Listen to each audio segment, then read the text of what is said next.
Marcus Washington stared at the viral video showing him being dragged off the first-class seat. 30 million views overnight. His phone buzzed with CNN's call. He smiled grimly at the airline CEO's panicked text. "Name your price." They had no idea what was coming next. Before we dive into this shocking story, where are you watching from today? Hit that like button and subscribe if you've ever witnessed or experienced discrimination that made your blood boil. The story you're about to hear will show how one man's humiliation became an unexpected catalyst for change in corporate America. Ready to see justice in action? Let's begin. Marcus Washington was not a man who attracted attention by accident. At 45, he carried himself with the quiet confidence of someone who had defied every statistical probability to reach the pinnacle of Silicon Valley.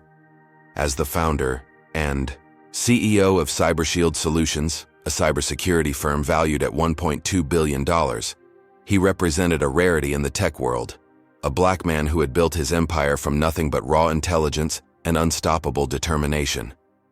On this particular Tuesday morning, Marcus straightened his custom-tailored navy suit in the mirror of his San Francisco penthouse.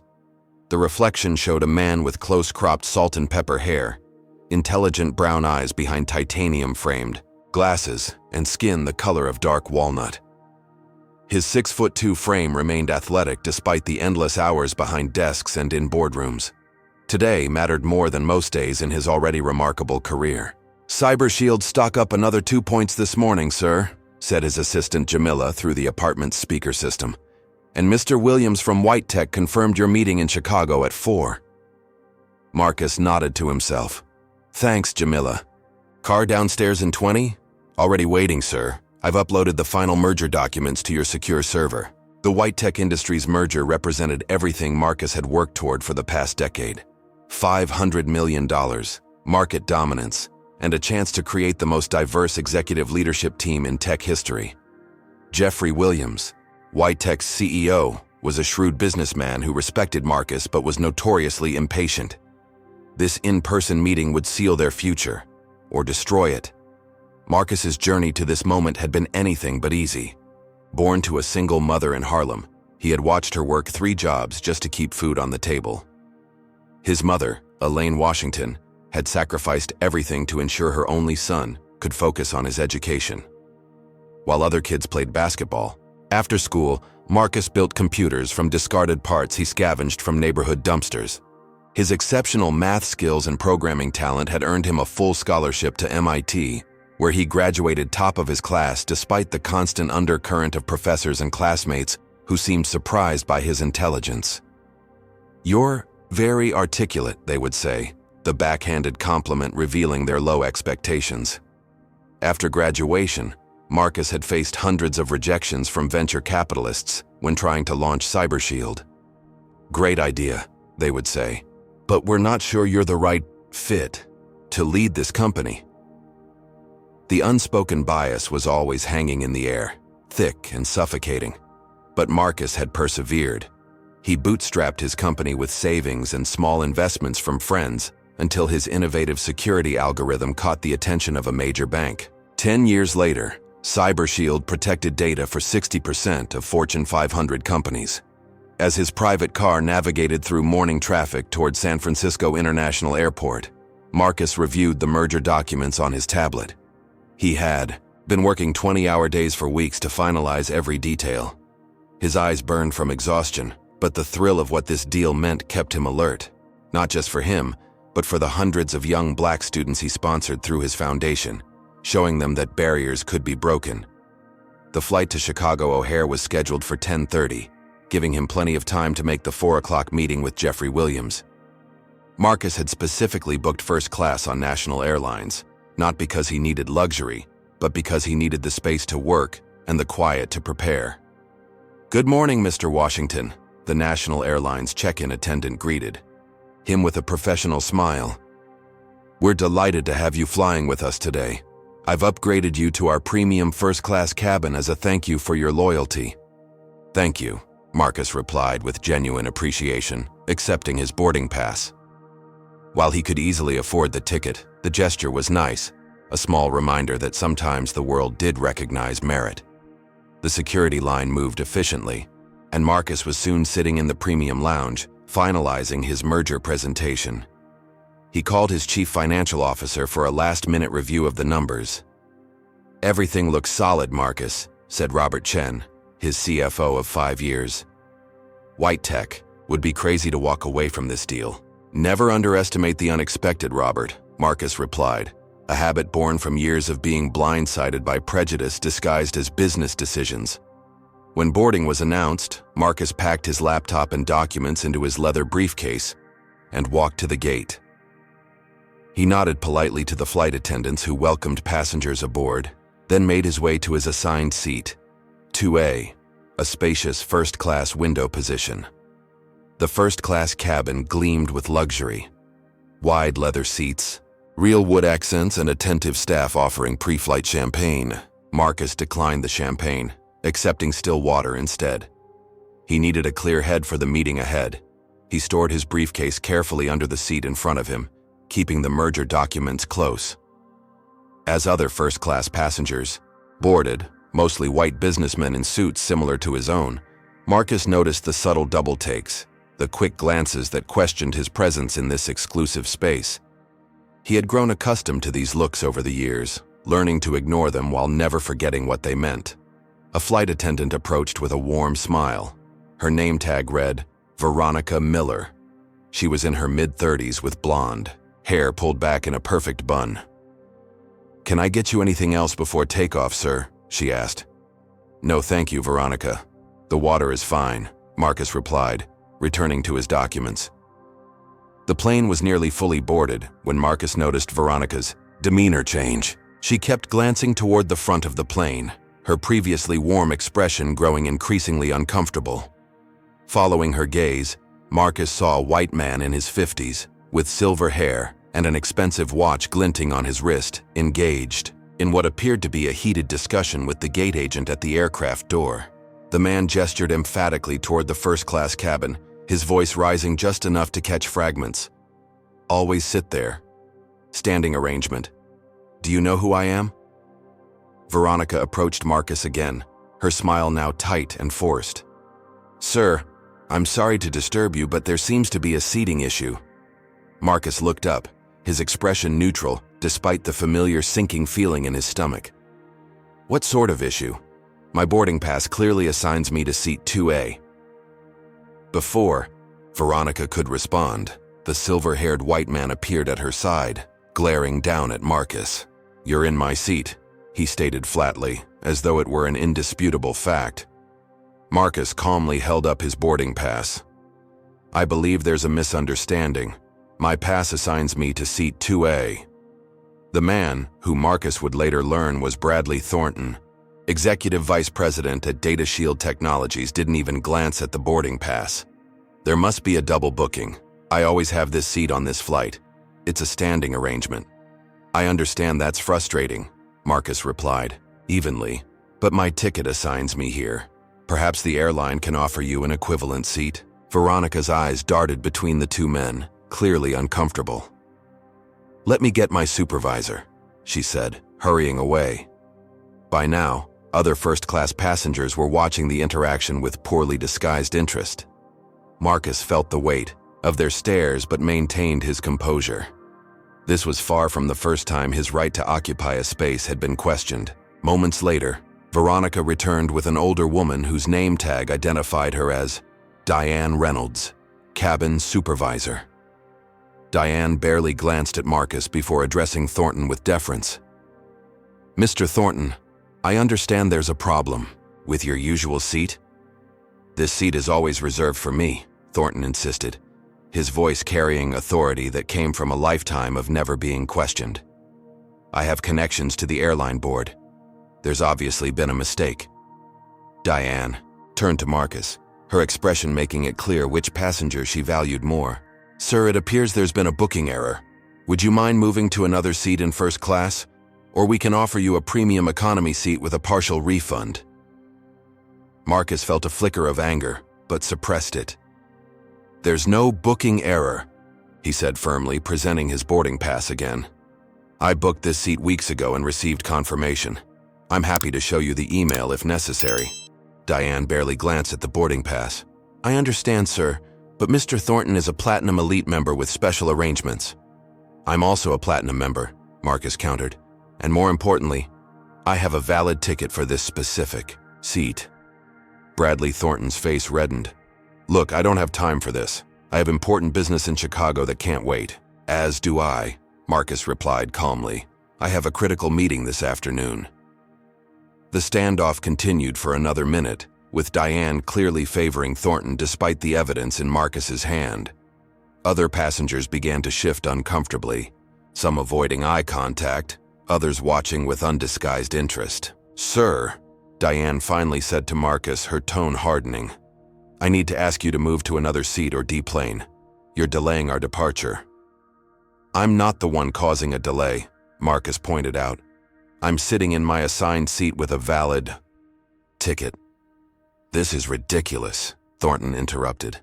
"I've never been treated this way on national airlines before." The irony of his statement wasn't lost on Marcus, who had experienced similar treatment countless times across various situations. Recognizing where this was heading, he discreetly took out his phone and, keeping it partially concealed by his tray table, began recording. "Final request, sir," Diane said, the threat clear in her voice. "Move to another seat or we'll need to have you escorted off the aircraft." "On what grounds?" Marcus asked, his voice steady despite the humiliation burning in his chest. "I have a valid ticket for this seat." Diane's response was to signal toward the front of the plane. Moments later, 2 security officers appeared, their uniforms marking them as airport security rather than police officers. "Sir, we need you to come with us," said the taller officer, whose badge identified him as James Becker.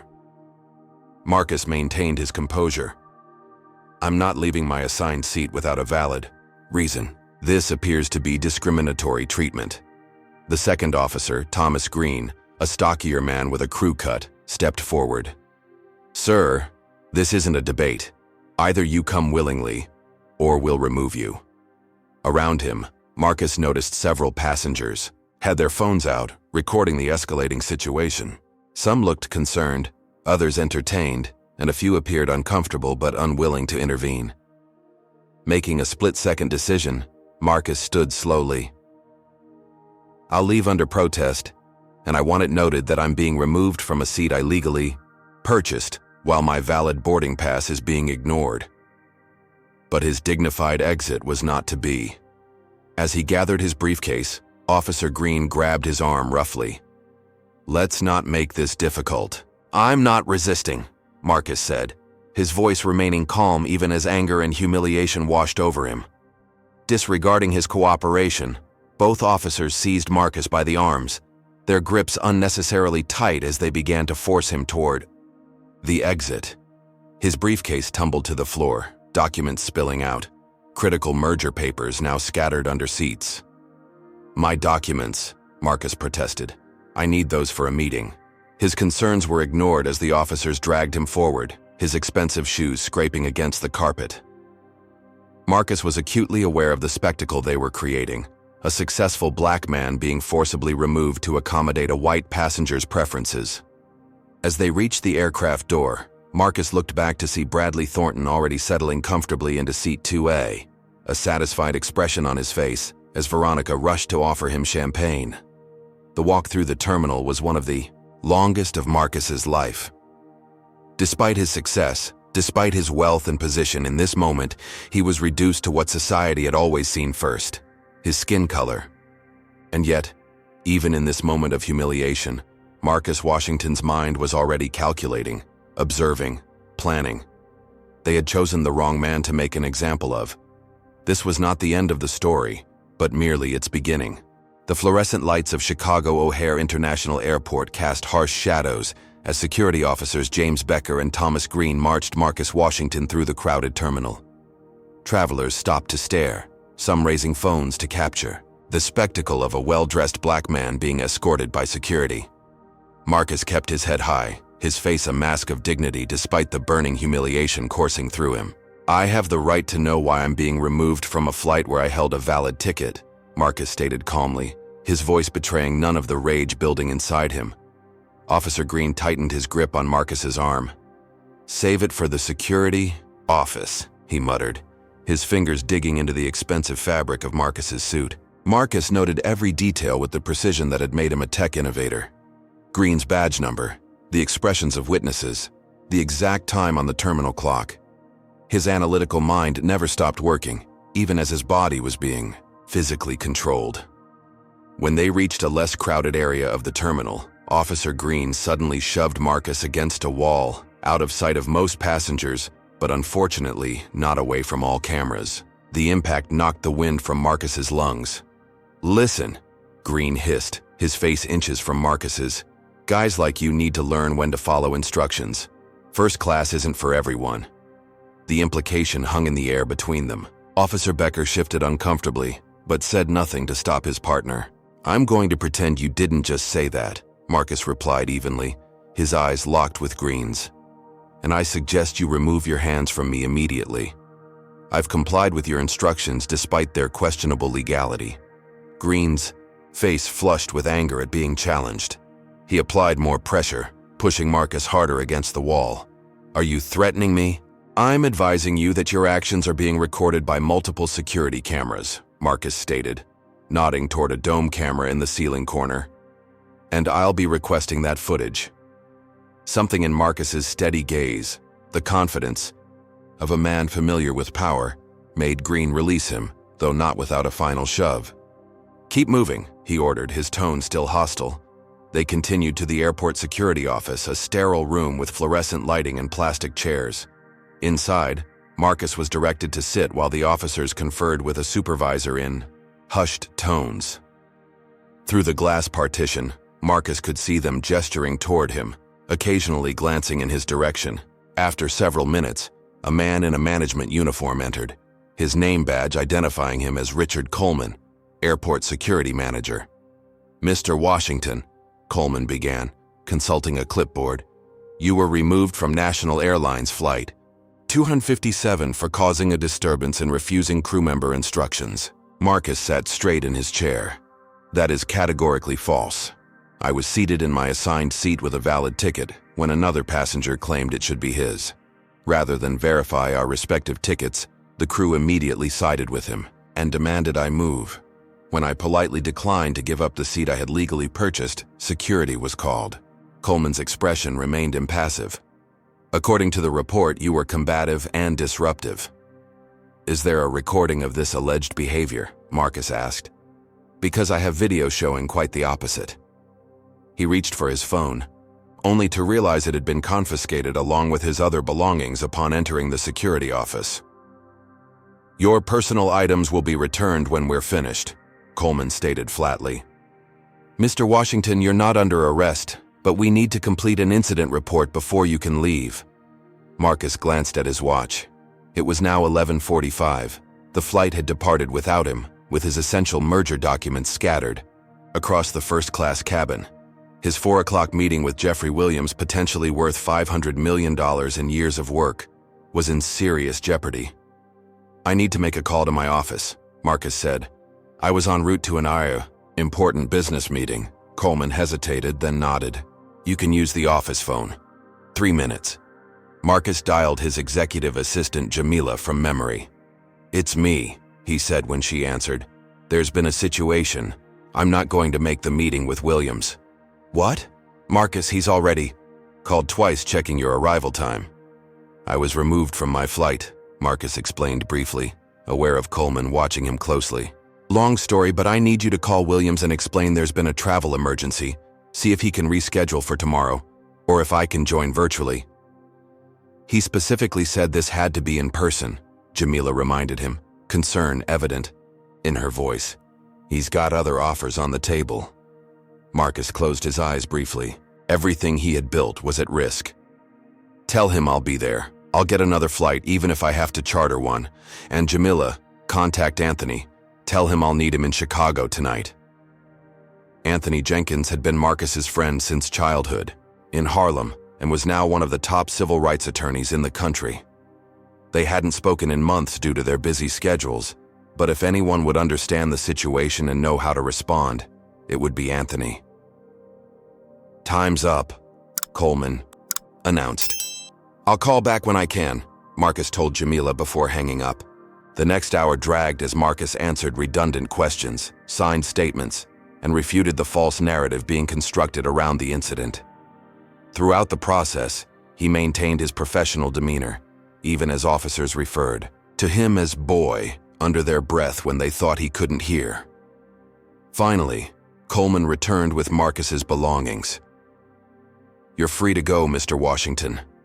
No charges will be filed, but National Airlines has the right to refuse service to disruptive passengers in the future." Marcus collected his phone and briefcase, returned to him by a gate agent who had gathered his scattered documents after his removal. He checked his phone. 27 missed calls, and the video he'd managed to record still safely stored. As he exited the security office, Marcus found a quiet corner of the terminal and played the video. It had captured everything: Thornton's entitled demand, Diane's immediate bias, the excessive force used by the officers. The audio was clear, including Thornton's muttered comment as Marcus was dragged away. "These people never know their place." Marcus's finger hovered over the delete button for a moment. Part of him wanted this humiliation to disappear, to focus solely on salvaging the White Tech merger. He had worked too hard, come too far to let this derail everything. But another part of him, the part that remembered his mother working 3 jobs, the part that had endured professors' surprise at his intelligence, the part that still got followed in high-end stores. That part knew this wasn't just about him. His phone rang again. Jeffrey Williams. "Marcus, what the hell is going on?" Williams demanded without preamble. "We have investors waiting. This meeting has been on the calendar for months." "Jeffrey, I apologize for the confusion," Marcus replied, his voice steady despite everything. "There was an incident at the airport. I'm arranging alternative transportation and will be there as soon as possible." "This isn't acceptable, Marcus," Williams said sharply. "Data Shield representatives met me for breakfast making a compelling counteroffer. They're ready to sign today." Data Shield, Bradley Thornton's company. The connection clicked in Marcus's mind like a key turning in a lock. This hadn't been random.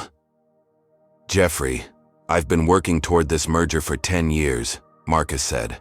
"I'm asking for a few hours' grace. There are aspects of Data Shield's business practices you should be aware of before making any decisions." After a tense silence, Williams replied, "You have until 6, not a minute later." The call ended, and Marcus immediately dialed Anthony Jenkins's direct line. "Marcus Washington," Anthony answered warmly. "It's been too long, brother." Jamila said, "There's an emergency."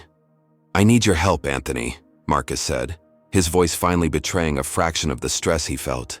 "And I need to ask you something. When they come for you, when they remind you that no matter what you've achieved, they still see your skin first, do you let it go to protect what you've built, or do you fight even if it might cost you everything?"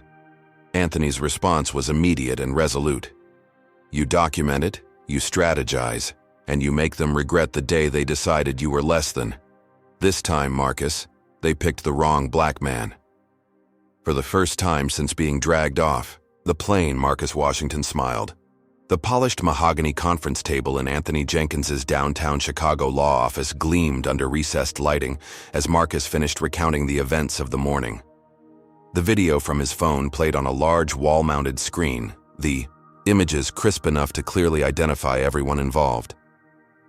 Anthony leaned back in his leather chair, his expression a mixture of anger and strategic calculation. At 46, he had built his reputation defending high-profile civil rights cases, earning both respect and resentment in legal circles. His tailored charcoal suit and the corner office with views of Lake Michigan spoke of his success. But the fire in his eyes revealed the Harlem kid who had never forgotten where he came from. "They handed you a winning case on a silver platter," Anthony said, pausing the video on Bradley Thornton's smug face. "The question is, what do you want to do with it?"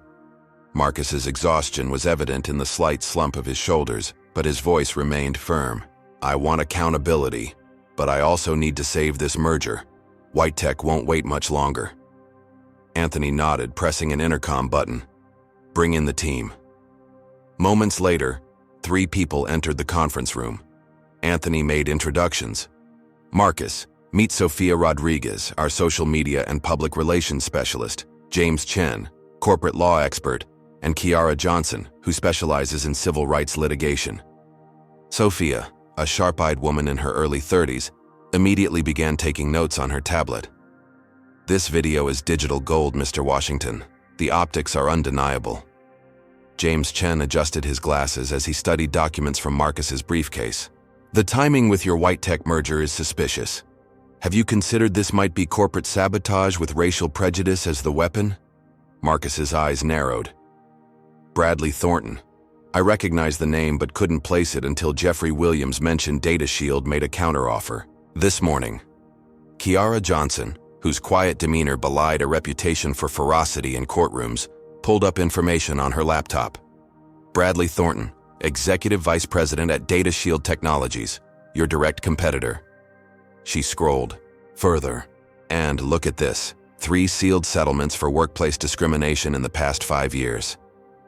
Do you think this was planned corporate sabotage or an unfortunate coincidence? Drop a comment with number 1 if you believe this was a calculated move by Data Shield, or number 2 if you think Thornton just happened to be on the same flight. Like and subscribe if you've ever witnessed discrimination disguised as company policy in your workplace. Now, what would you do if you were in Marcus's position?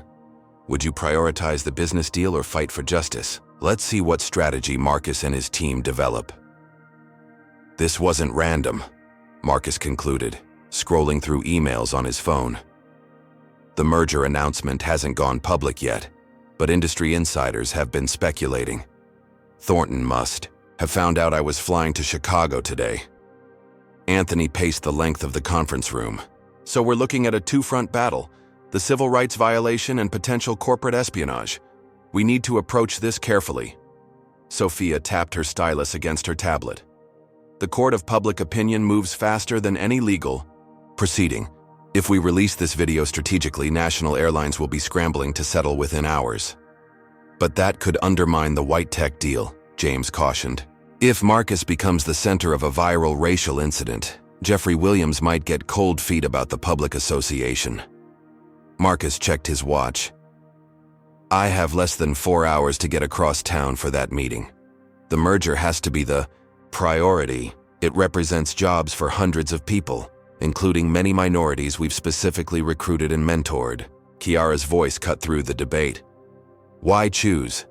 This isn't just about one incident or one merger. This is about changing how the game is played. She turned to Marcus. You built CyberShield from nothing despite every obstacle. You've earned your seat at the table. Why not use this situation to secure both victories? The room fell silent as everyone considered her words. Marcus rubbed his temples, feeling the weight of the decision. Part of him wanted to focus solely on salvaging the merger, the practical business move. Another part recognized the larger significance of what had happened to him today. If I let this go, he said finally, what message does that send to every young black professional watching? That even when you reach the top, you still have to swallow your dignity to succeed. Anthony placed a hand on his friend's shoulder. The system counts on people making that exact calculation. Stay quiet, don't rock the boat, protect what little you've managed to gain. But I didn't get where I am by playing it safe, Marcus continued, his resolve strengthening. And I didn't build CyberShield just for myself. It was always about creating pathways for those coming after me. Sophia was already sketching a communication strategy on her tablet. We approach this in phases. First, we need leverage with national airlines to get them to acknowledge fault without a protracted legal battle. Meanwhile, James added, we gather evidence on the connection between Thornton and the airline incident. If we can prove corporate sabotage, White Tech would have every reason to avoid Data Shield and proceed with your merger. Kiara opened a legal document on her laptop. I'll prepare the framework for legal action against national airlines, the security company, and Thornton personally. Multiple causes of action: discrimination, assault, defamation, tortious interference with business relations. Marcus's phone buzzed with a text from Jamila. Williams called again, getting impatient, says Data Shield offering 2% better terms. The pressure was mounting. But for the first time since being dragged off the plane, Marcus felt in control again. Sophia, who's the most trustworthy journalist you know? Someone who'll report this story accurately without sensationalizing it. Zoe Campbell at the National Times, Sophia replied without hesitation. Pulitzer finalist last year for her series on corporate accountability. She'll treat this with the gravity it deserves. Call her, Marcus decided. Offer an exclusive with very specific parameters. I want this story to break while I'm meeting with Williams. Anthony raised an eyebrow. Bold move. You're going to leverage the public response in real time during your negotiation? Exactly, Marcus confirmed. When the story breaks, Data Shield's stock will take an immediate hit. Their connection to Thornton will raise questions about their business ethics. Meanwhile, I'll be sitting across from Jeffrey, offering him a chance to be on the right side of the story. James looked concerned. You're playing a dangerous game. If Williams gets spooked by the controversy, then he's not the partner I thought he was, Marcus interrupted. This merger isn't just about market share. It's about creating the most diverse leadership team in tech. If Jeffrey can't stand with me when I've been wronged this publicly, what happens when we face more subtle challenges together? Kiara nodded approvingly.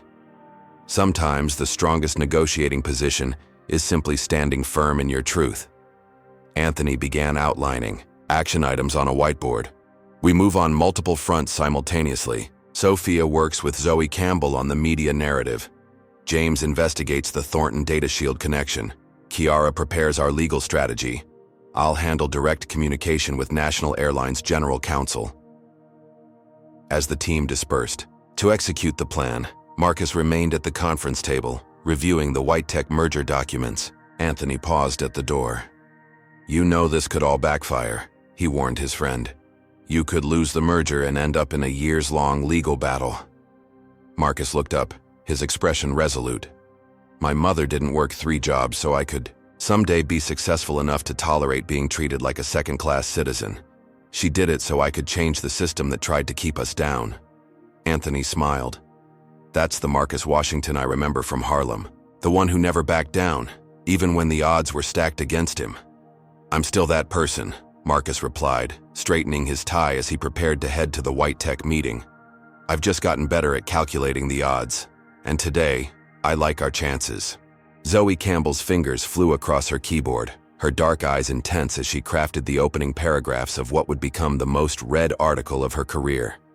The National Times downtown Chicago office hummed with the usual deadline, energy, but the veteran journalist remained focused solely on the explosive story unfolding on her screen. The headline was already set.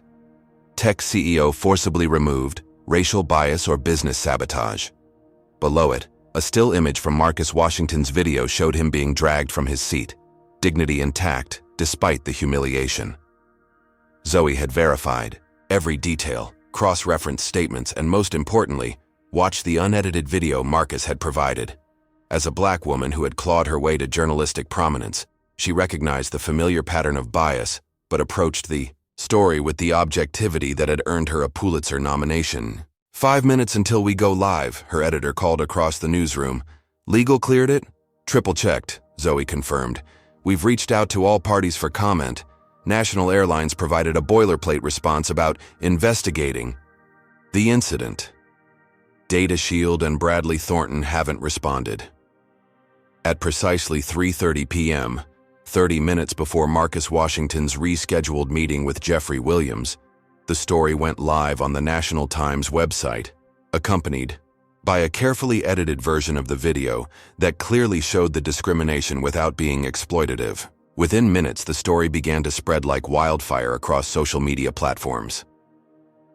Justice for Marcus started trending almost immediately, followed by what are National Airlines bias and what are corporate racism. News alerts buzzed on smartphones across the country. Cable news networks scrambled to cover the developing story. In the backseat of a luxury car heading to White Tech's Chicago headquarters, Marcus watched the initial response on his tablet. Sofia Rodriguez provided updates via text. National Times article 50,000 views in first 10 minutes. Video shares doubling every 3 minutes. National Airlines stock down 7% already. Requests for interviews from CNN, MSNBC, Fox, Bloomberg. Marcus set aside the tablet and straightened his tie, preparing for the meeting ahead.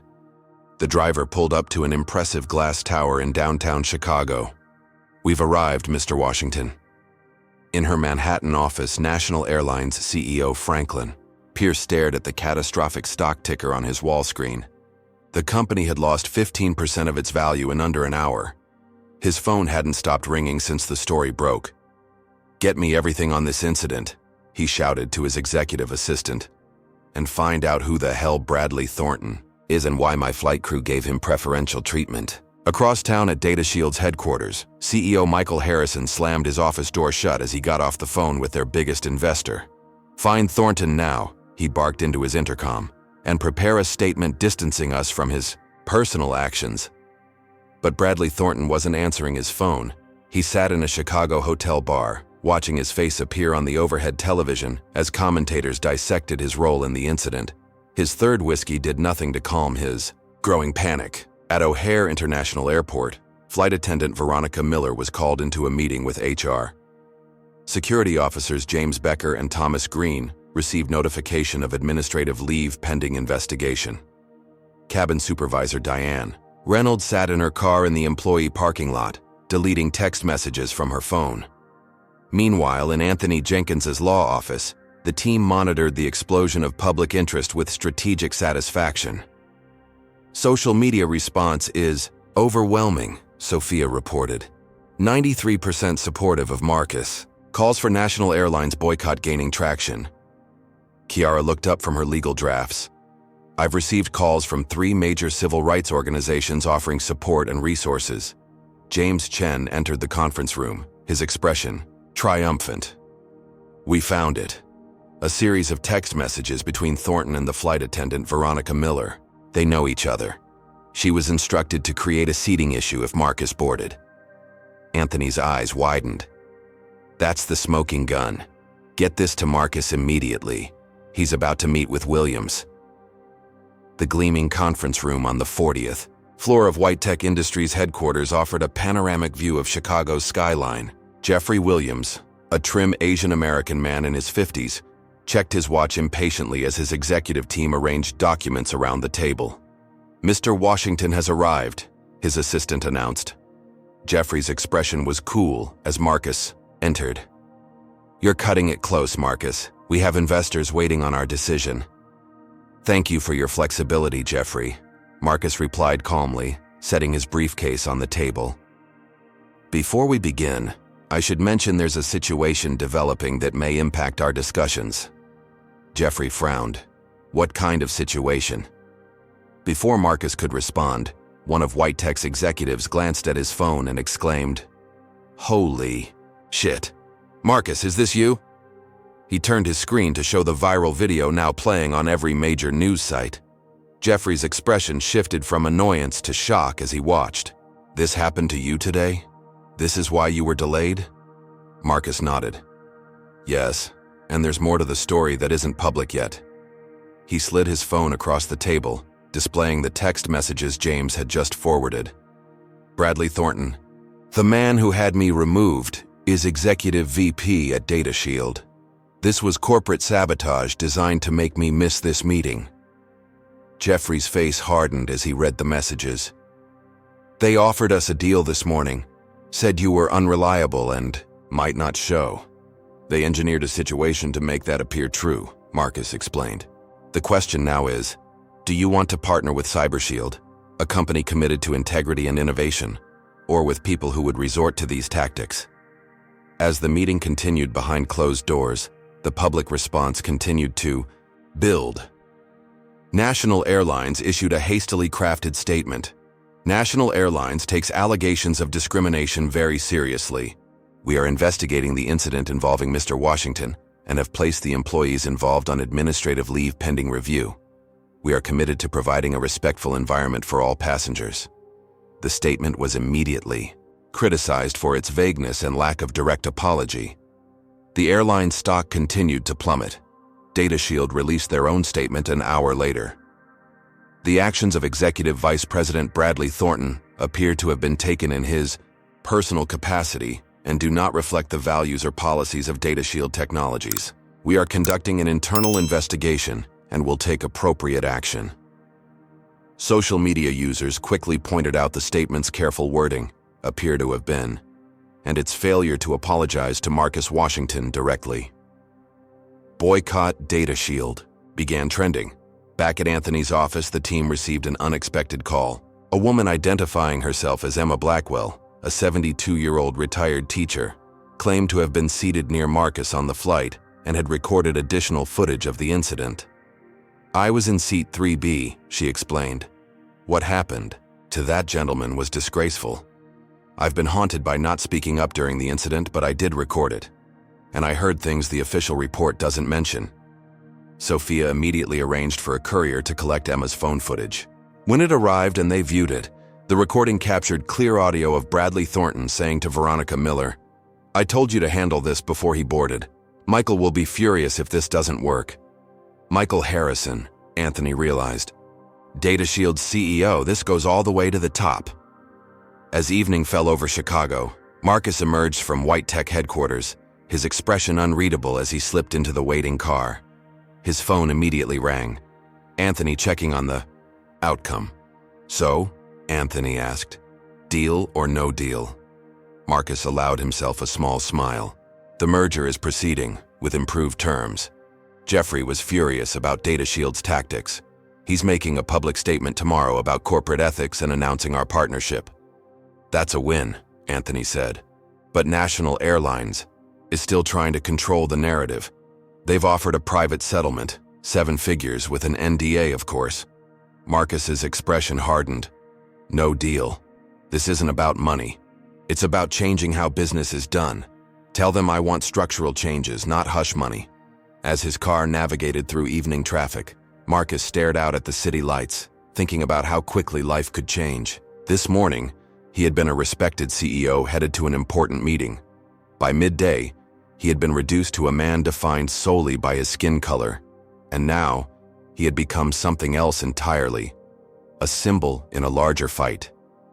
His phone buzzed, with a text from his mother. "Saw the news. So proud of you for standing your ground. Your father would be too." The simple message brought unexpected tears to Marcus's eyes. His father, a community activist who had died when Marcus was just 10, had always told him, "They can take everything from you except your dignity. Never let them have that."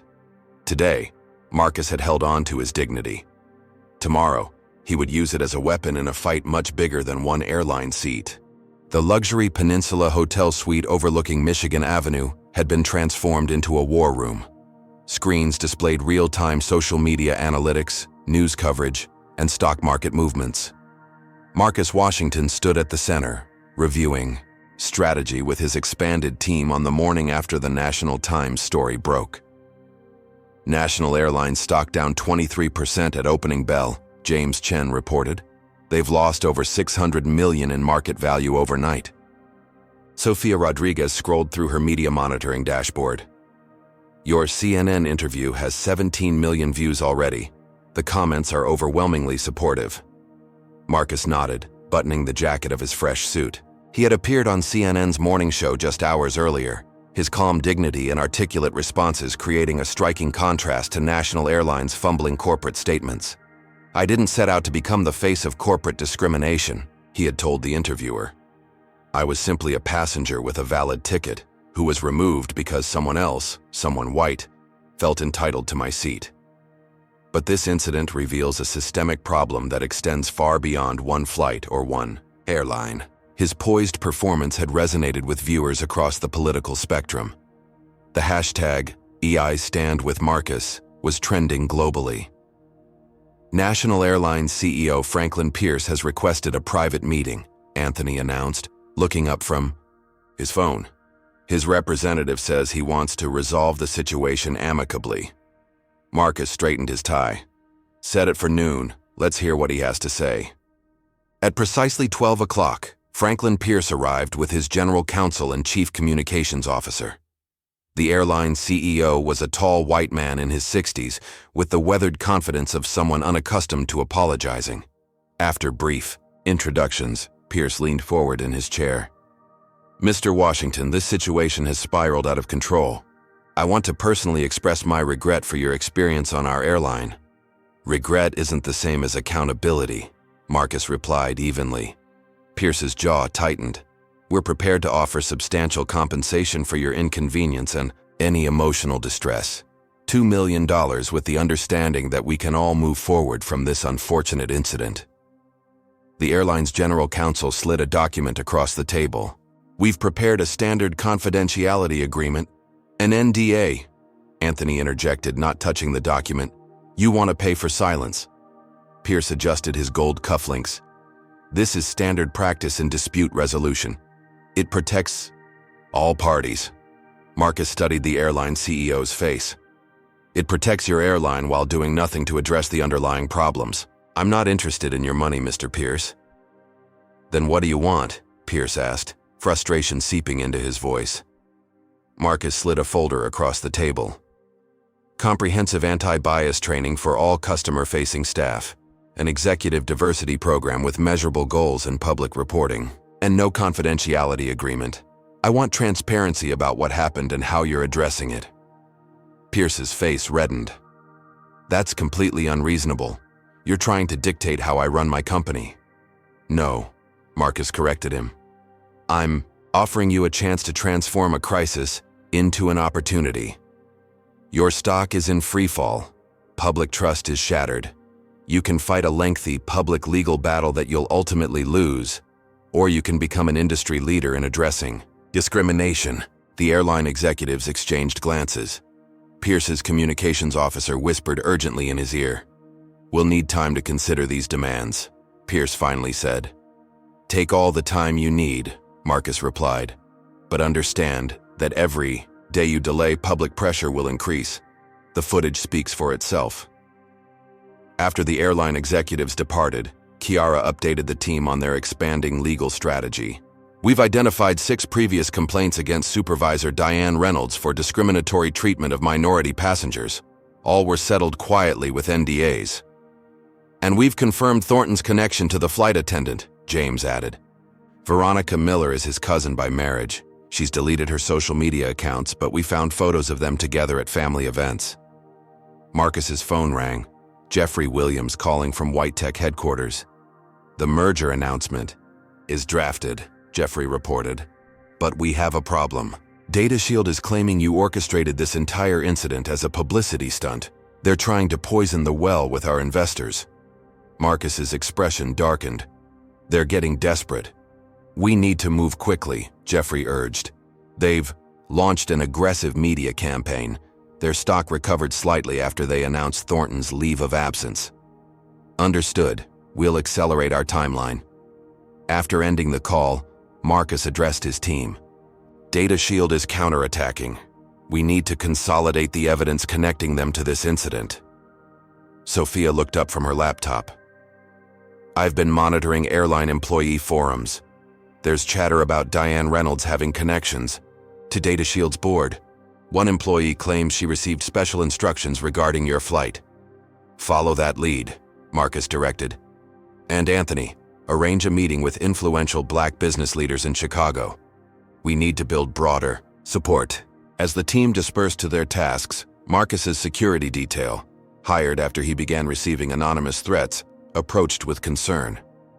Sir, hotel security detected unauthorized electronic devices in your suite during their sweep. Listening. Devices.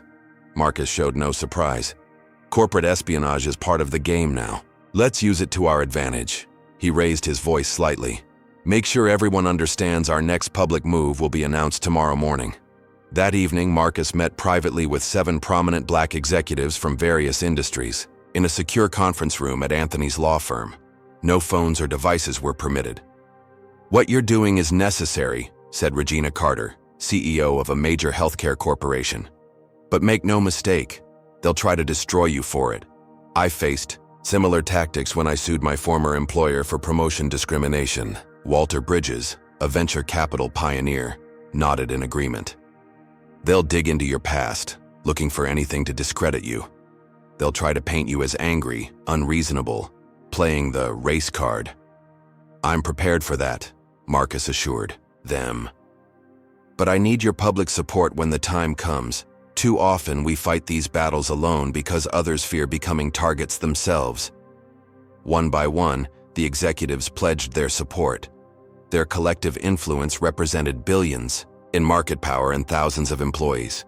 Later that night, as Marcus reviewed security footage from hotel cameras, his phone buzzed with an alert from Sophia. Bradley Thornton just gave an interview to Business Today, claims you refused reasonable accommodations and became aggressive. Marcus watched the interview clip, noting Thornton's practiced concern and carefully worded allegations. I simply asked if he would mind moving to another first-class seat, and he became confrontational, Thornton claimed, his expression a mask of false sincerity. While the interview played, Anthony entered with urgent news. We found the mole. Jeremy Collins has been feeding information to Data Shield for months. Marcus felt a cold wave of betrayal. Jeremy was his vice president of operations, someone he had personally mentored for 5 years.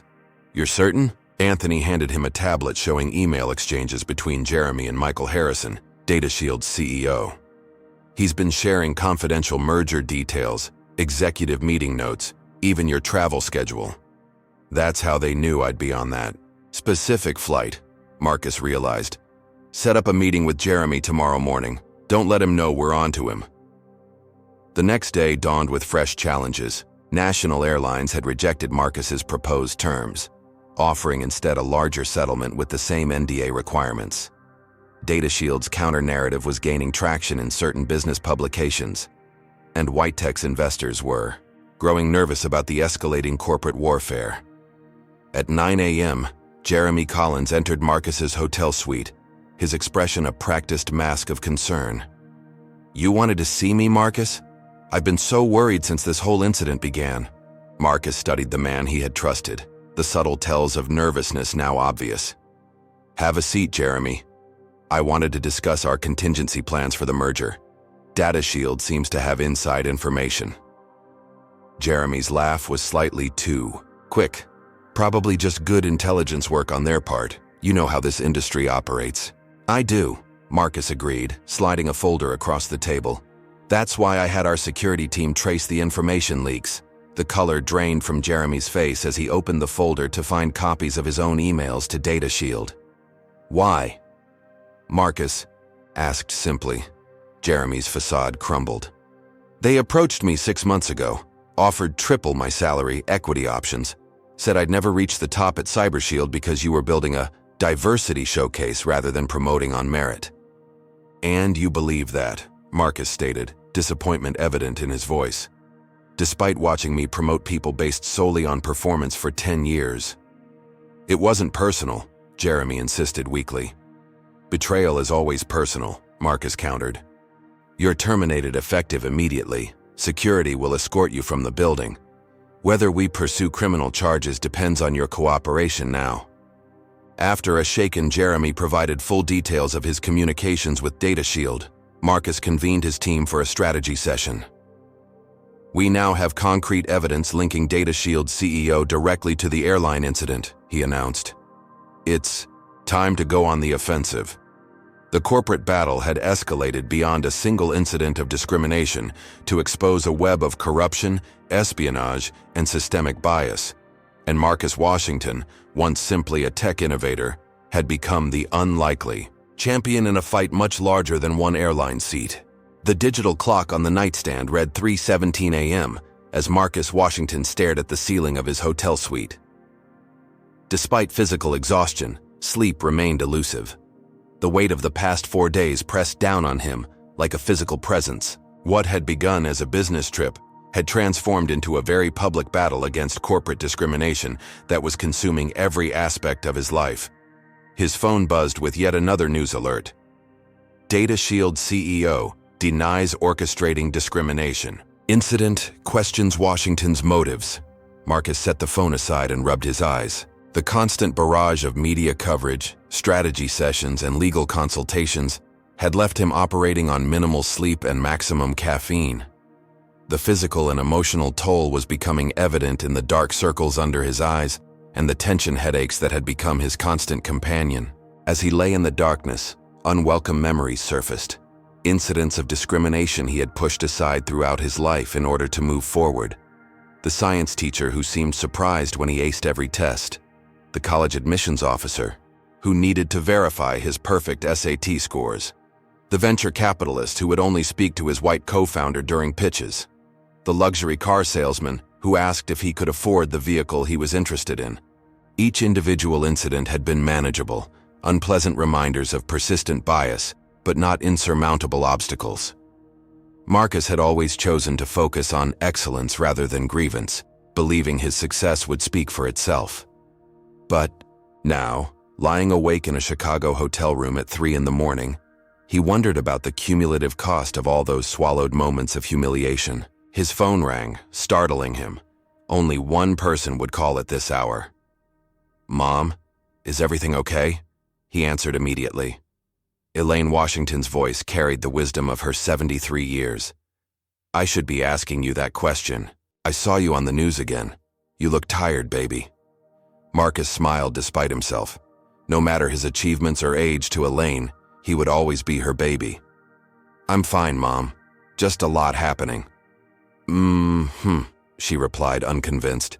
"You know, this reminds me of when your father was fighting the housing discrimination case back in '82. He couldn't sleep then either." Marcus rarely heard his mother speak of his father's activism. The pain of his early death had always made those conversations difficult. "What did Dad do?" he asked quietly. "He got up and wrote," Elaine said.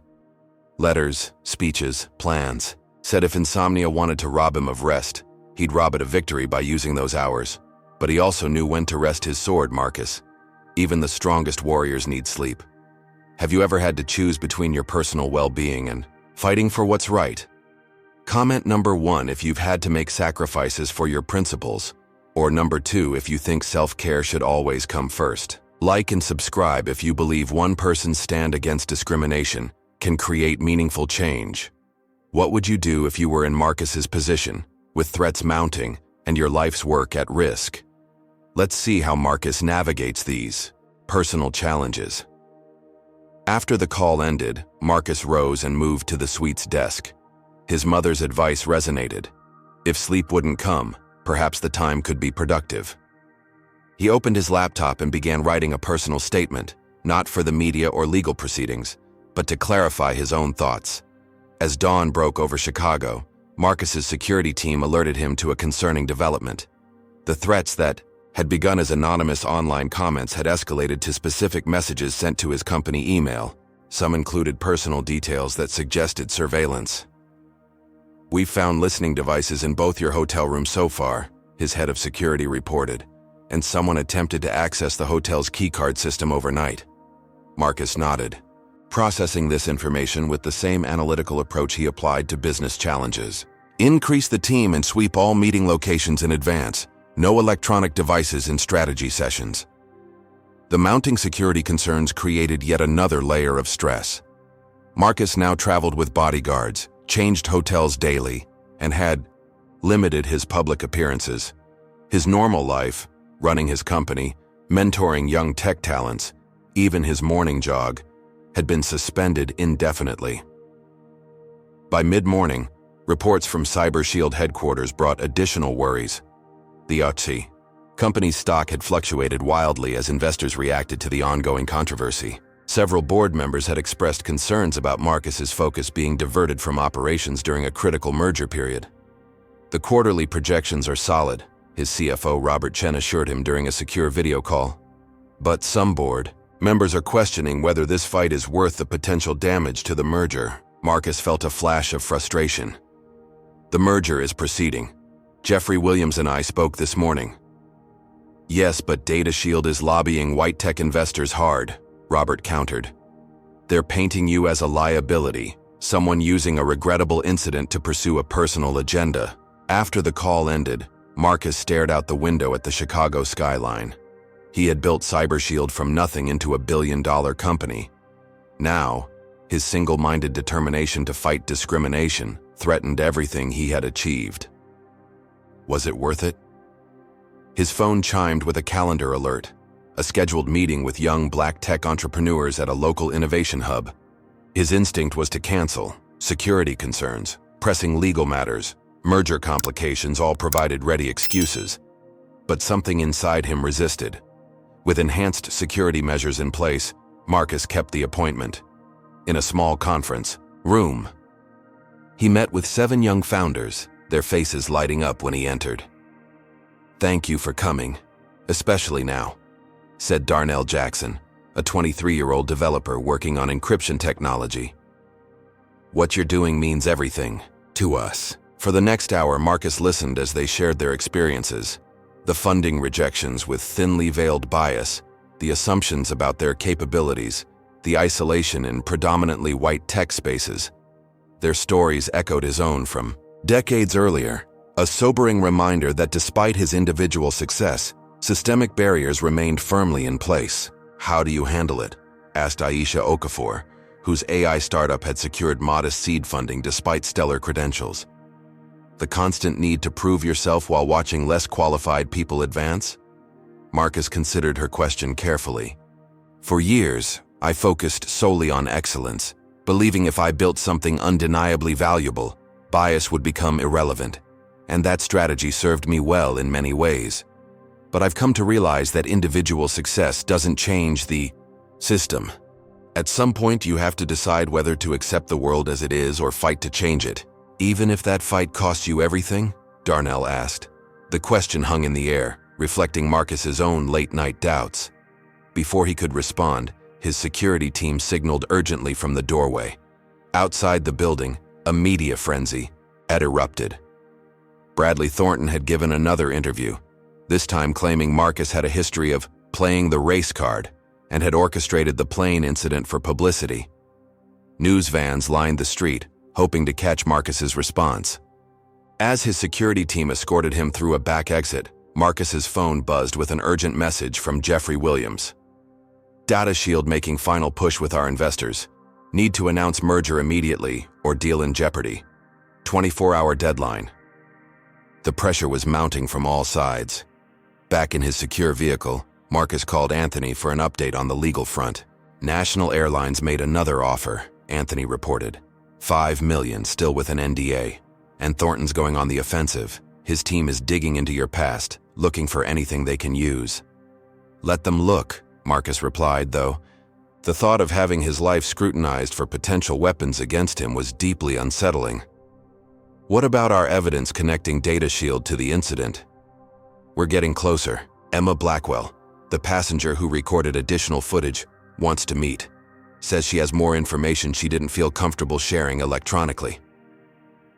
When Marcus returned to his hotel, he found the elderly white woman waiting in a secure conference room, her hands clutching her purse nervously. Emma Blackwell was in her 70s with silver hair and the dignified bearing of a retired educator. "Mr. Washington," she began, "I've been struggling with whether to come forward. At my age, I prefer to avoid controversy." She took a deep breath. "But I couldn't sleep knowing what I witnessed and staying silent." Emma explained that she had been seated directly behind Bradley Thornton on the flight. "Before you boarded, I overheard him on a phone call. He said, 'Don't worry, Michael, I'll make sure he never makes that meeting.' And then when the confrontation happened, he was recording it himself, smiling when they dragged you away." Her voice trembled as she continued. "I should have spoken up during the incident, but I was afraid. And that's been the story of my life. I was young during the civil rights movement, and I stood by silently then too. I've regretted that silence for 50 years.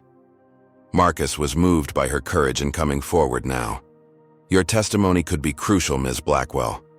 Would you be willing to make a formal statement?" "That's why I'm here," she said firmly. "I'm tired of being silent when I witness injustice. Better late than never, I suppose." Emma's video evidence and testimony provided the missing link connecting Data Shield CEO Michael Harrison directly to the incident. Combined with the information from Jeremy Collins and the airline employee forums, a clear picture emerged of corporate sabotage motivated by both competitive interests and racial bias. That evening, as Marcus prepared for a midnight strategy session with his core team, He faced his reflection in the bathroom mirror. The man looking back appeared older than he had just days ago. The constant stress, the security threats, the betrayal by a trusted colleague, the pressure from investors, all had exacted a visible toll. For a moment, doubt crept in. Was this battle worth the personal cost? Would it really change anything? Systemic, or just drain him of the energy needed to run his company effectively? His phone buzzed with a text from his mother, a photo of his father at a community rally in Harlem, 1980. The simple message read, "He was tired too, but never sorry." Marcus straightened his shoulders and left to meet his team. The path forward was difficult and uncertain, but the alternative, accepting injustice to protect his personal comfort, was no longer an option he could live with. The secure conference room in Anthony Jenkins's law firm buzzed with focused energy at midnight. Marcus Washington stood before a whiteboard covered with flowcharts and timelines, his exhaustion temporarily eclipsed by strategic determination. Around the table sat his core team, augmented now by CyberShield's top technical talent, who had flown in from San Francisco that evening. "We've been playing defense," Marcus announced, capping a marker. "That changes tonight. DataShield orchestrated this discrimination incident as corporate sabotage. Now we use what we do best, technology, to expose the full extent of their operation." Melissa Chung, CyberShield's chief technology officer, opened her laptop.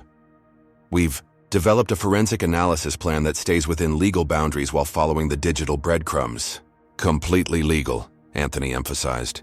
"We cannot and will not engage in any hacking or unauthorized access. That would undermine everything we're fighting for." Marcus nodded. "We don't need to break laws to find the truth. DataShield has been sloppy because they never expected to be caught." Over the next hours, the team implemented a sophisticated cyber investigation. Using publicly available data, information provided by former DataShield employees, and legitimate business intelligence methods, they began mapping connections between DataShield and national airlines. By dawn, they had discovered troubling patterns. 3 national airlines board members have significant investments in DataShield subsidiaries, Melissa reported. "And look at this. Diane Reynolds, the supervisor who had you removed, has a brother-in-law who works as a director in DataShield's corporate security division. Financial traces show irregular payments from a DataShield shell company to consulting firms associated with several national airlines executives," added Robert Chen, examining banking records obtained through legal channels. The investigation expanded beyond the single incident to reveal what appeared to be a systematic corporate espionage operation. DataShield had apparently used similar tactics against other competitors, though none had involved the racial element that made Marcus's case so explosive. "This raises potential RICO implications," Anthony noted, referring to the Racketeer Influenced and Corrupt Organizations Act, pattern of organized illegal activity across corporate entities. As the investigation progressed, unexpected allies emerged. James Becker, one of the security officers involved in removing Marcus from the plane, contacted Anthony's office. "I've been placed on administrative leave and told to stay quiet," Becker explained during a recorded interview. "But what happened that day wasn't right. We were specifically instructed to make an example of Mr. Washington if he didn't comply immediately." "Who gave those instructions?" Anthony asked. "They came through our supervisor, but he indicated they originated from much higher up. Said this passenger was causing problems for important people and needed to be taught respect." Similarly, a junior flight attendant who had been working with Veronica Miller came forward with crucial information. "Veronica received a call before the flight and afterward told me to be ready for a situation in first class. She said it came from management but was acting weird about it." By mid-morning, Marcus received another urgent call from Jeffrey Williams. The White Tech CEO sounded strained. "Marcus, we're down to the wire. DataShield has made a final offer to our board, 5% better than yours with guaranteed regulatory approval. They're leveraging political connections my investors can't ignore." "Can you hold them off until this afternoon?" Marcus asked. "We've uncovered significant evidence of corporate malfeasance that will change the equation. The board meets at 3. "That's your deadline," Jeffrey replied bluntly. The pressure intensified when National Airlines CEO Franklin Pierce made a final settlement offer, $10 million with the same strict confidentiality requirements. "This is our final attempt at amicable resolution," his general counsel stated. "After this, we'll be forced to defend ourselves by all available means." The implied threat was clear. They would attack Marcus's character, business practices, and history if he didn't accept their terms. As noon approached, Marcus faced a crucial decision point. The evidence they had gathered was compelling, but not yet comprehensive. Releasing it prematurely might undermine their legal strategy. Waiting too long could cost him the White Tech merger and allow DataShield to further control the narrative. "We need to consolidate what we have and prepare for a major press conference," Marcus decided. "Schedule it for 2 o'clock, 1 hour before the White Tech board meeting." Anthony looked concerned. "That's aggressive timing. Are you sure you want to go public before we've completed the investigation?" "We have enough to establish the pattern," Marcus replied. "And sometimes the best defense is a strong offense." As the team prepared for the press conference, DataShield launched a preemptive strike. Their legal department issued cease and desist letters, threatening defamation lawsuits if Marcus or his representatives made any public claims linking them to the airline incident.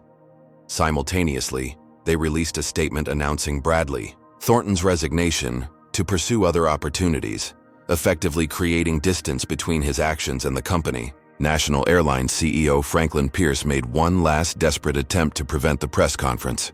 He requested an urgent private meeting with Marcus, arriving at Anthony's office just an hour before the scheduled media event.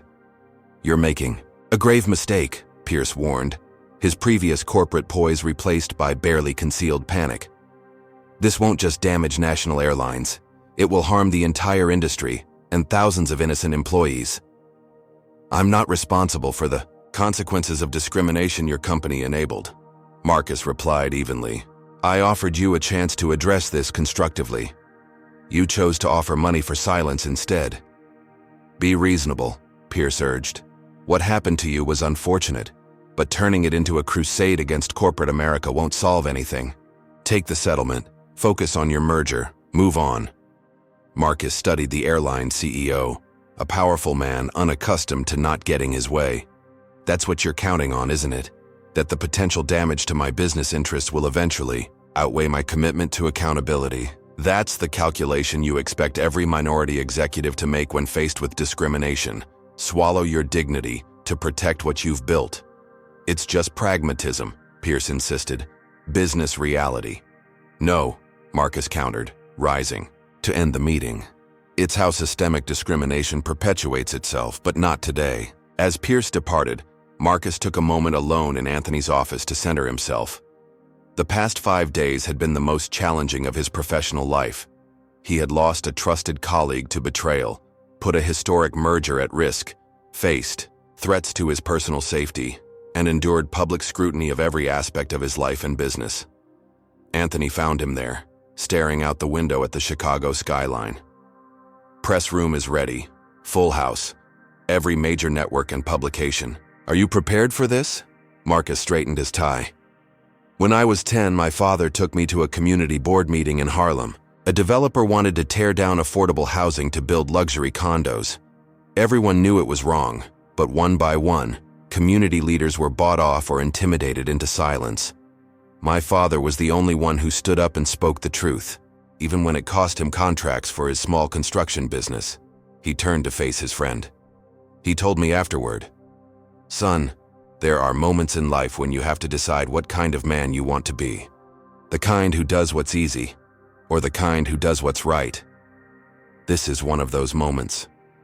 Anthony nodded, understanding the weight of the decision. "Then let's go make your father proud." The press conference room at the Chicago Marriott downtown was filled beyond capacity. Camera crews from every major network jockeyed for position, while journalists from publications ranging from the Wall Street Journal to TechCrunch to social media outlets claimed every available seat. The atmosphere crackled with anticipation.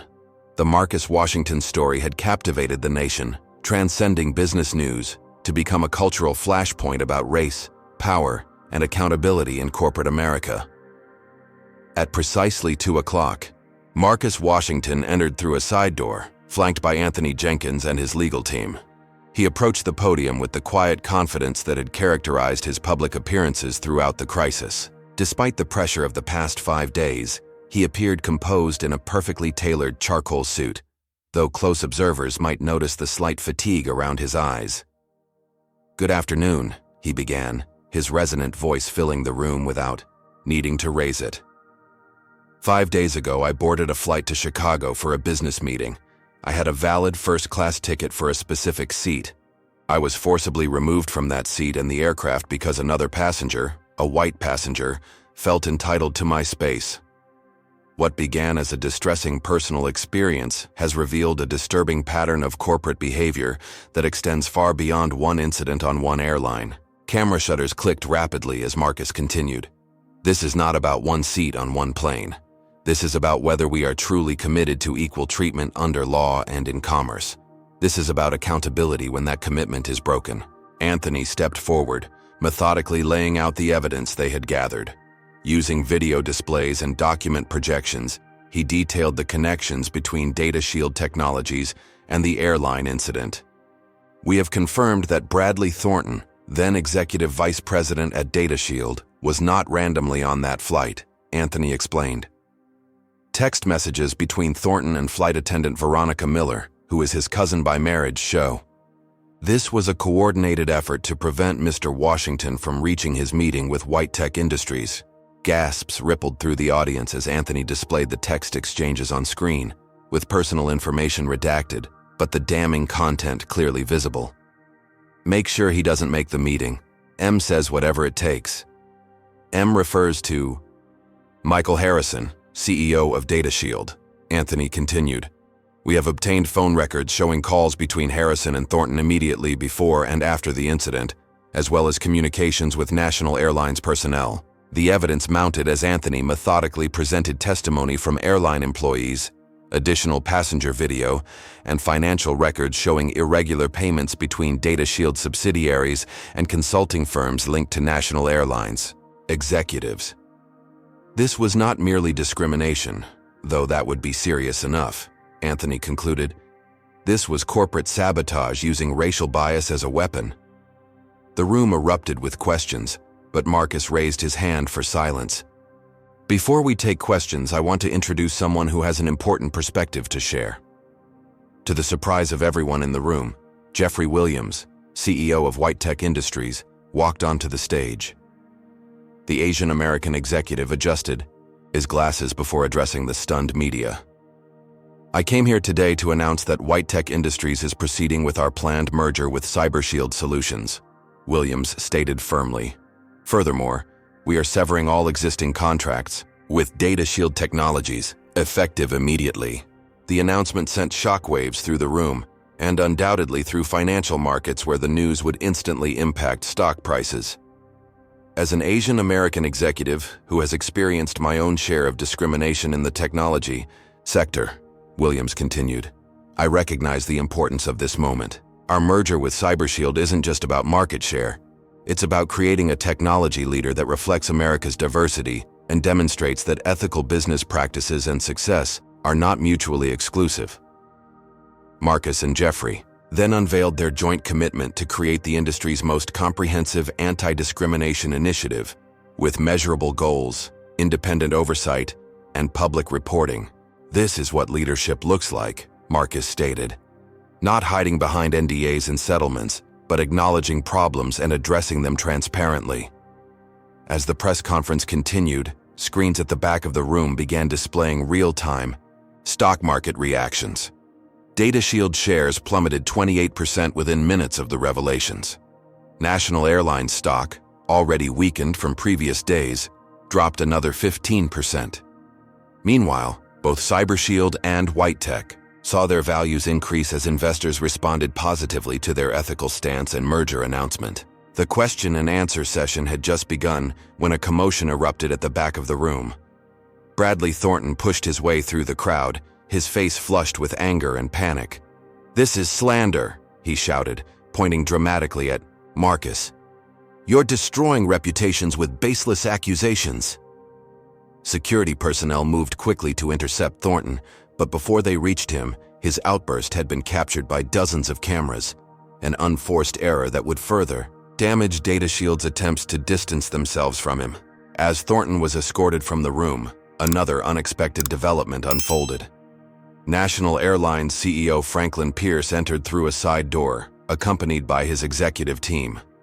The airline's CEO approached the podium, his expression grave. "Mr. Washington," Pierce began, his voice carrying through the now silent room. "On behalf of National Airlines, I want to offer a public and unreserved apology for the discriminatory treatment you experienced on our aircraft." The stunning reversal from his earlier position left the room momentarily speechless. Pierce continued, looking directly into the cameras. "What happened was inexcusable and reflects systemic failures within our corporate culture. Today, I am announcing a comprehensive overhaul of our training, policies, and leadership to ensure nothing like this happens again." Pierce detailed immediate changes. Diane Reynolds had been terminated along with several other executives implicated in the incident and subsequent cover-up attempts. The airline would implement the anti-bias training program Marcus had proposed, create a chief diversity officer position reporting directly to the CEO, and establish an independent review board for discrimination complaints. "We are taking these steps not just because of public pressure," Pierce concluded, "but because they are the right thing to do. National Airlines must be a company that serves all passengers with equal respect and dignity." The admission and commitments from the airline CEO created a powerful moment, one that transformed the narrative from a single incident of discrimination to the possibility of genuine corporate accountability and change. As the press conference continued, Marcus revealed the final piece of their investigation: evidence linking the discrimination against him to a broader pattern affecting minority executives across industries. "Our team has identified 17 similar incidents in the past 3 years," Marcus explained, displaying anonymized data on the screens. "Minority executives targeted with discriminatory treatment at critical business moments, treatment that affected negotiations, deals, and career trajectories. This isn't about one CEO on one flight. This is about how power structures maintain themselves by making success more difficult for those who don't fit the traditional mold." The comprehensive nature of the evidence presented, combined with the unexpected public accountability from National Airlines and Whitetech's supportive stance, created an unprecedented moment of transparency about corporate discrimination practices. As the press conference concluded, Marcus announced the formation of a new industry coalition to combat corporate discrimination. Today, 12 major companies have committed to joining our initiative for corporate equity and accountability. This is just the beginning. The cameras continued rolling as Marcus, Jeffrey, and even Franklin Pierce stood together, an image that would appear on front pages and news sites across the country, symbolizing the possibility of accountability and change in corporate America. Outside the press conference, as media analysts immediately began dissecting the revelations and their implications, Anthony pulled Marcus aside. "That was masterful," he said quietly. "You've changed the conversation." Marcus looked at his friend, exhaustion finally showing through his composed exterior. "Now we have to make sure the change outlasts the headlines." 6 months later, Marcus Washington stood at the floor-to-ceiling windows of CyberShield's expanded headquarters in downtown Chicago. The autumn sunlight glinted off the glass and steel of neighboring skyscrapers as employees moved purposefully through the open workspace behind him. The company's relocation from San Francisco had been just one of many transformations following what the business press now simply called the incident. The successful merger with Whitetech had created the largest minority-led technology corporation in America, valued at over $4 billion. More importantly, it had established a new model for corporate leadership that prioritized both innovation and inclusion. The combined company, now operating under the CyberShield name, had become the industry's fastest-growing cybersecurity provider, with a client list that included 70% of Fortune 500 companies. Marcus turned from the window as his executive assistant announced the arrival of his 2 o'clock meeting. The conference room filled with a diverse group of executives from National Airlines, including their newly appointed Chief Diversity Officer, Layla Patel. The quarterly implementation report is encouraging, Marcus noted, reviewing the data on his tablet. 93% completion of the comprehensive bias training program, significant improvements in customer satisfaction metrics among minority passengers, and a 40% increase in diversity hiring at management levels. Franklin Pierce, who had remained as National Airlines CEO through the transformation process, nodded with cautious pride. The changes haven't been easy, but they've been necessary. Our corporate culture is healthier, and surprisingly, our financial performance has improved despite initial market concerns. The airline had become an unexpected success story in corporate accountability. After their public apology and commitment to structural changes, they had embraced the process with genuine dedication. The anti-bias training program developed with Marcus's team had become a model now being adopted by other transportation companies. The most significant metric, Layla added, is the 70% reduction in bias-related complaints from both passengers and employees. People feel heard and respected in ways they simply didn't before. As the meeting concluded, Marcus received notification that a special visitor had arrived. In the reception area, he found Emma Blackwell, the elderly passenger whose testimony had provided crucial evidence during the investigation. Now, 82, she stood a little straighter than when he'd last seen her, pride evident in her bearing. "Ms. Blackwell," Marcus greeted her warmly, "thank you for coming. The training video you participated in has been incredibly effective." Emma had become an unexpected advocate, sharing her perspective as someone who had witnessed discrimination, but initially remained silent. Her candid discussion of regret and redemption had resonated deeply with employees across industries. "I never expected to find purpose at my age," she admitted as Marcus escorted her to his office. "But speaking up has given me more peace than decades of silence ever did." They were joined by James Becker, the security officer who had been involved in removing Marcus from the plane. After providing key testimony about institutional pressures and implicit bias training failures, Becker had been hired to help develop airport security anti-bias protocols. His first-hand experience had proven invaluable in identifying how security procedures could be improved without compromising safety. "The implementation at O'Hare is complete," Becker reported. "Complaints about discriminatory security screening have decreased 62% in the first quarter." Later that afternoon, Marcus welcomed Anthony Jenkins and his legal team for an update on the ongoing legal proceedings. The conference room wall displayed the status of multiple cases stemming from their investigation. Federal charges against Bradley Thornton and 3 Data Shield executives will proceed to trial next month, Kiara Johnson reported. "The evidence is overwhelming, particularly after 2 more executives agreed to cooperate with prosecutors in exchange for reduced charges." Data Shield had not survived the scandal intact. After multiple executives faced federal charges for corporate espionage, stock manipulation, and civil rights violations, the company had been acquired by a competitor for a fraction of its former value. Michael Harrison, the former CEO, was awaiting trial on multiple federal charges. "The civil case against the remaining Data Shield entities has been settled," Anthony added. "The terms include a $50 million fund for minority tech entrepreneurs and mandatory independent oversight of their business practices for 5 years. Sofia Rodriguez updated the team on the broader impact of their work. "The Corporate Accountability Coalition you founded now includes 37 major companies. The standardized reporting metrics on diversity and inclusion are being adopted, even by companies outside the coalition, as shareholders demand transparency."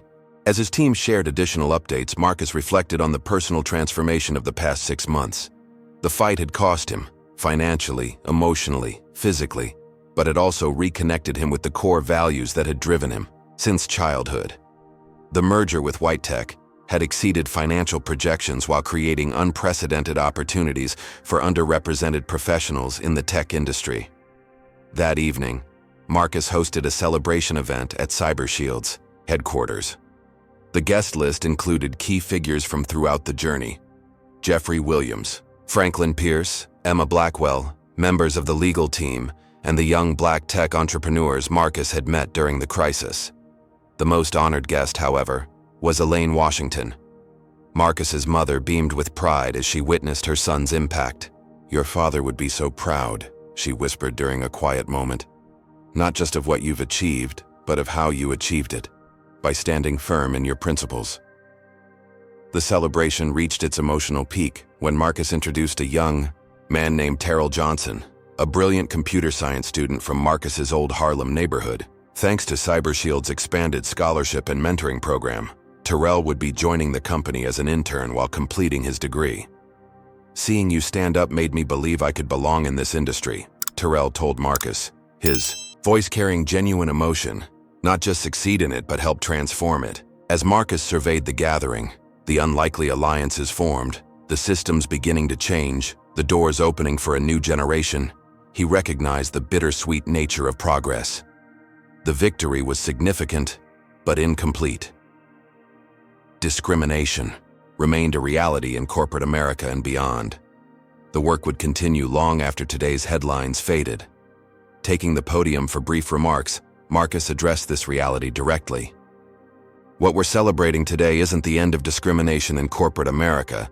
That journey continues. What we're celebrating is the power of accountability and the possibility of transformation. 6 months ago, I was removed from a seat I had legally purchased because someone decided I didn't belong there. Today, we're building companies and systems where everyone belongs, where merit and character determine opportunity, not appearance or background." He raised his glass in a toast. "To the work accomplished and the work ahead. To justice that doesn't require extraordinary circumstances or perfect victims to be achieved. And to a future where the question isn't whether discrimination will be confronted, but how quickly and completely it will be addressed." The event concluded with the announcement of Marcus's next ambitious project, a technology industry consortium dedicated to creating true equality of opportunity in the sector. The initiative would combine research, policy advocacy, educational pathways, and corporate commitments to address systemic barriers from early education through executive leadership. As guests departed, Marcus found himself once again at the windows overlooking Chicago, the city lights now glittering against the night sky. Anthony joined him there, the two friends from Harlem who had traveled so far from their beginnings. "Was it worth it?" Anthony asked quietly. "All of it. The stress, the risk, the public scrutiny?"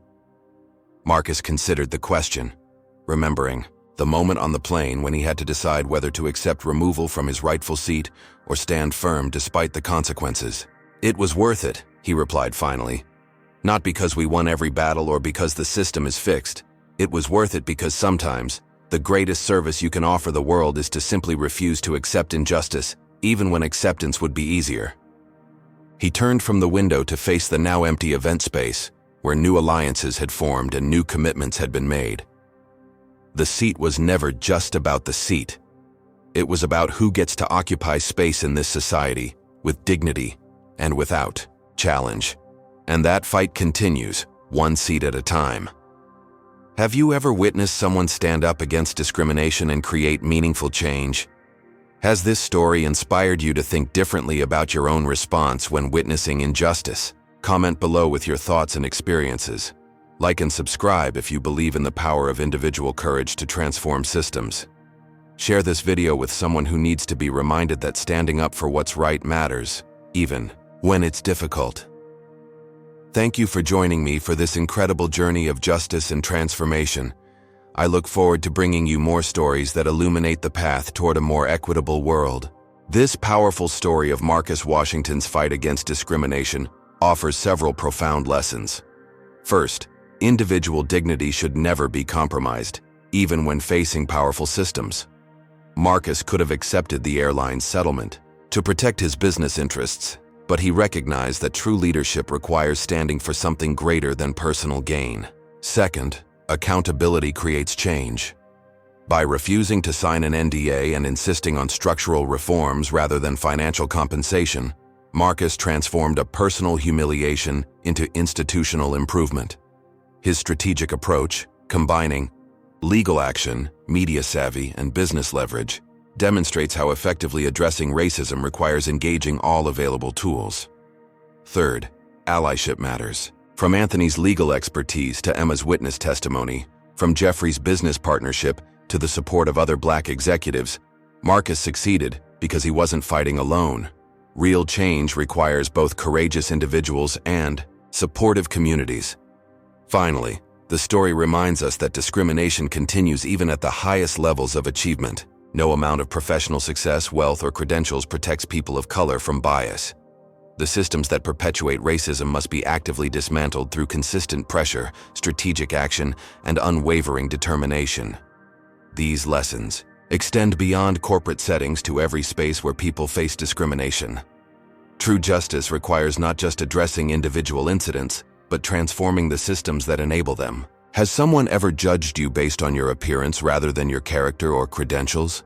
Have you witnessed discrimination and wondered whether speaking up would make a difference? Marcus's story shows how one person's refusal to accept injustice can create ripples of change throughout an entire industry. Share your experiences in the comments below. Have you ever stood up against discrimination? What happened?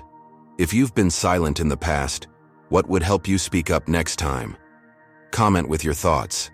If this story resonated with you, please hit that like button and subscribe for more powerful narratives about overcoming injustice. Share this video with someone who needs inspiration to stand firm in their own fight for dignity and respect. Thank you for joining me in exploring how courage, strategy, and determination can transform personal pain into powerful change. Remember, the most important seat you'll ever defend is your place in a more just and equitable world.